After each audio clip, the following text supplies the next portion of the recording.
এক গৃহবধূকে গলায় ফাঁস লাগিয়ে খুন করার অভিযোগ স্বামী সহ শ্বশুরবাড়ির লোকজনের বিরুদ্ধে। সোমবার এই ঘটনায় ব্যাপক চাঞ্চল্য ছড়ায় লালগোলা থানার কায়াপাড়া অপুর ফতেপুর এলাকায়। মৃত গৃহবধূর নাম নূরজাহান বিবি। সোমবার দুপুর 2:30 নাগাদ লালগোলা থানার পুলিশ এসে ঘরের তালা ভেঙে ওই গৃহবধূর মৃতদেহ উদ্ধার করে। অভিযোগ, ওই গৃহবধূকে পণের জন্য বারবার চাপ দিত তার স্বামী। এর পাশাপাশি শারীরিক ও মানসিক অত্যাচারও করত স্বামী সহ শ্বশুরবাড়ির লোকজন। মৃত গৃহবধূ নূরজাহান বিবির বাপের বাড়ির আত্মীয়রা জানায়, প্রতিবেশীরা তাদেরকে খবর দিলে তারা এসে দেখে গৃহবধূ মৃত অবস্থায় পড়ে আছে। তাদের দাবি, গৃহবধূকে মারধর করে ঝুলিয়ে দেওয়া হয়েছিল। গৃহবধূর অন্যায় রক্তের দাগ রয়েছে, কানেও রক্ত লেগে আছে। তবে ঘটনার পর থেকে অভিযুক্তরা পলাতক। পুরো ঘটনার তদন্ত শুরু করেছে লালগোলা থানার পুলিশ। মেরে ফেলা বলতে গেলে একটা মানুষ যদি এমনি স্বাভাবিকভাবে মরে যায় ফাঁস দিয়ে, সেই মানুষটা কোনোদিনই নাক কান দিয়ে রক্ত বেরোবে না প্রথমত। তারপরে ওকে যে নামিয়েছে, সে তো মারা গেছে, তার কোনো গার্জেনকে ডাকা নাই, কিছু নাই, তারা নিজে নিজে অটোমেটিকলি লাশ নিচে নামিয়ে বাইরে রেখে দিয়েছে। তারপরে আমাদেরকে ফোন করে ডাকা হয়েছে। এরকম জ্বালাতন কেন, কি কারণে জ্বালাতন? বিয়ের পরে ভালোই চলছিল, চলতে চলতে যখন চাকরি পায় জামাইটা, তো তারপর থেকে শুরু। তারপরে টাকা পয়সা অতিরিক্ত চাপ দিত। তারপরে যা চেয়েছে প্রায় 1,05,000 মতো তাকে টাকাও দেওয়া হয়েছে। না, আমরা গ্রামীণ মীমাংসাতে গিয়েছিলাম, কিন্তু গ্রামীণ মীমাংসাতে আমাদেরকে সেই আশ্বাস দিয়ে আমরা বারবার সেই একই জিনিস আমরা করেছি যে না, হয়তো ভালো হয়ে যাবে। তারপরে এই তো হঠাৎ করে এত বড় যে কাজ ঘটাবে, এটা তো আমরা কোনোদিনই ভাবিনি এবং থানায় আমরা কমপ্লেনও করিনি আজ পর্যন্ত। যে জমির বিষয়টা হচ্ছে, ওর বাড়ি থেকে প্রায় 2 কিলোমিটার দূরে একটা জায়গা আছে, সেই জায়গাটা, হ্যাঁ, ও বলতে চাইছে ওই জায়গাটা পুরোটা নিবে, কিন্তু আমরা এর আগে ওকে সব দিয়েছি। এটাও দেওয়ার জন্য বলেছি একটুখানি ধৈর্য ধরো, তুমি তো পাবাই। তারপরেই তো ওই অঘটন ঘটিয়ে দিয়ে বসে আছে।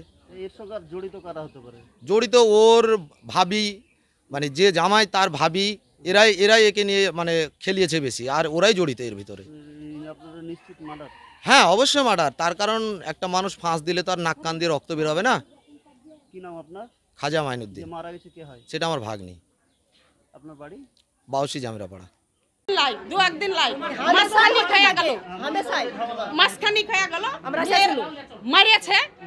এবার অসুস্থ হয়ে গেছে যখন ওকে ওই দেখেন ওই ভেতরে একটা দেখেন ডাইনিং আছে, ওইটা ফেলিয়ে রেখেছে। ওই দরজাটায় সোফা দিয়ে পুরো অফ করে রেখেছে, তালা মারা। এবার আমরা ওই দরজায় আছে অভিযোগ করতে দেয়নি কিসের লেগে। ওর একটা কাকা হয় বড় বাপ খান মোহাম্মদ, দেখেন ইয়াতে এই চাঁদের পাড়া, ও বলছে কি যে মেয়েকে ভাত খেতে দিতে হবে জামাইয়ের, তাহলে এই সব ঝামেলা বাড়িয়ে লাভ হবে না। আচ্ছা দেখছি জামাইকে, এবার দেখছি। হ্যাঁ, না গ্রাম একে একবার বাড়ি ঢুকতে দিয়েছে, ওই কারণে আপনার সহি স্বাক্ষরও করাইছে, লিখিয়ে সহি স্বাক্ষর করেছে। ও যে কাগজটা দিয়েছে ওটাও আছে আমাদের কাছে, অ্যাসিড খাওয়ার পরে। আর এবার যেদিন এই 1 মাস হলো পড়েছিল ওখানে, সেই দিনকে ওকে মারিয়া ধরে ফেলিয়ে রেখেছে। আমরা বলছি কি যে দেখতে এসে ও সব বললো, মাসি আমাকে ওষুধও দেয়নি। তো আমরা বললাম কি যে তাহলে এখানে বসো, জামাইয়ের সাথে কথা বলবো, তারপর যাবো। আজকে আমরা একটা সময় অন্য লোকের নজরুল বলে একটা লোক, আমার ছোট আব্বার বন্ধু, ওই ফোন করে বলছে যে তোমার লাতিন মারা গেছে গো। হ্যাঁ, একে বলেছে যে ফাঁস দিয়েছে, তো মুখ টুক কালো আন্ধার হয়ে গেছে, কিন্তু 1-2টা মেয়েকে বলেছে যে পয়সা চাই হেলিয়ে সুগা, পয়সা চাইতে পেঠিয়ে। এবার হ্যাঁ আছে, দাগ আছে, হ্যাঁ দাগ আছে, ওকে মেরে দেওয়া হয়েছে। দেখেন কোনোদিনই দিবে না, বলেছে যে আমি অ্যাসিড আমাকে খাওয়াইছে মাসি, আমাকে বিষ ওরা খাওয়াইছে, আমি জান দেবো না। আর আমি যদি মরে যাই তাহলে জানবে যে ওরা আমাকে মারে ফেলাইছে। এবার সেদিন যেদিন ঝামেলা করে যাই, আমার জামাই বলেছে কি যে যাও, খারাপ করে মুখের ভাষা খারাপ করে যাও, আমার অমুক ছিঁড়ে লাউগা, আমি মারে ফেলে দিব তোমার কিছু। চাম্পা বিবি বঞ্জি বেনজির নামে মেয়ের সাথে প্রেম, লালবাগে যখন চাকরি পায় তখন থেকে তার সাথে প্রেম, এবং তার ভাসুর ছেলে এবং 2 যা মিলে ষড়যন্ত্র করে কয়েকবার মার্ডার করার পরিকল্পনা করেছে। একবার একবার প্রথমে অ্যাসিড খাইয়ে দিল, অ্যাসিড খাওয়ার পর তাকে ঘরে রেখেছে। আমরা যখন হসপিটালে গেছিলাম জোর করে তার ওই ডিসচার্জ সার্টিফিকেটটা নিয়ে এলে এরকমভাবে অত্যাচার পরস্পর অত্যাচার করে। গত দুদিন আগে আমরা এসেছিলাম রাত্রে, সুস্থ ছিল এবং সুস্থ থাকার অবস্থায় কী করে মারা গেল, তাকে মারধর করা হয়েছে।